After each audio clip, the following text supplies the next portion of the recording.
Hi, I am Tanushree and welcome to my channel Literature Hub. Today we are going to discuss the most famous play, The Birthday Party by Harold Pinter. First of all, I would like to say something about the writer. Harold Pinter was a British playwright, screenwriter, theatre director and a poet. His first play, The Room, he is famous for his magnificent use of language, thus his style of writing named after him, Pinteresque. He is awarded Nobel Prize in the year 2005. The Birthday Party, The Homecoming, The Caretaker, all these three comes under the category of comedy of menace. That is nothing but the absurd play. The Birthday Party is a second full-length play which is published in the year 1957 and enacted in the Cambridge Arts Theatre in the year 1958. The play setting is in the living room of a boarding house in the seaside town in the England. The play has three major acts. All the acts enacted in the boarding house. The first act begins in the morning, the second act in the evening. The party took place in this act, and the third act begins in the next day morning. There are six major characters in this play. First of all, Petty Bowles. He is the owner of the boarding house and daycare attendant. And second, Meg Bowles. She is the wife of Petty Bowles. And the most important, Stanley Weber. He is the protagonist of the novel and he is the only tenant of this boarding house. And next, Nat Goldberg. He is the Jewish person, and McCann, and he is the Irish person. And last character, Lulu.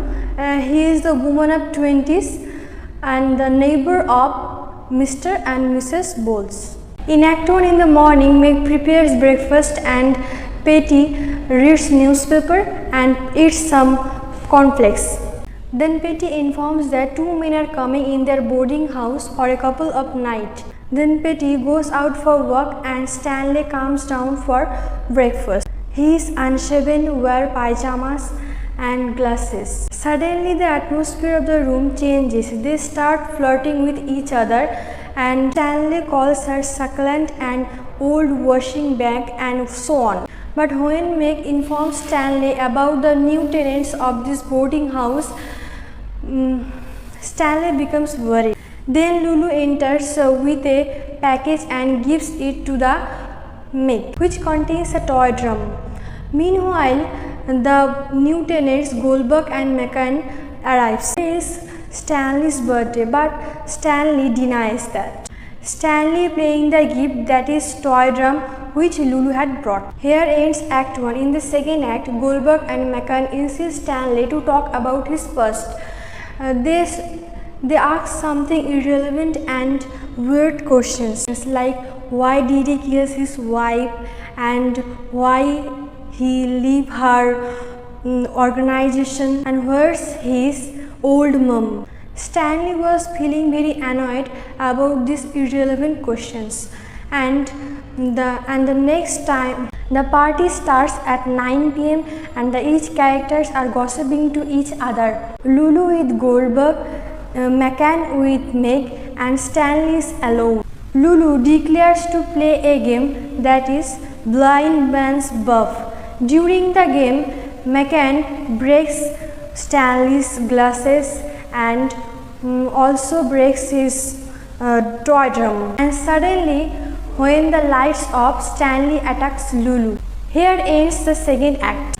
In Act 3, in the next morning, Meg leaves for shopping and Goldberg tells Petty that Stanley has a nervous breakdown, so they will take him to Monty. Stanley, dressed in a dark well-cut and suit, and comes from the upstairs. But Petty prevents them to take away him and they threats him. Sometimes after, Meg returns from the shopping and asks about the two tenants and Stanley, but Petty tells her a lie that they are still in upstairs, and Petty and Meg starts gossiping about the yesterday's birthday party. And thus the curtain falls down and the play ends. The play creates an environment of uncanny, and I think you will like the video. and thanks for watching.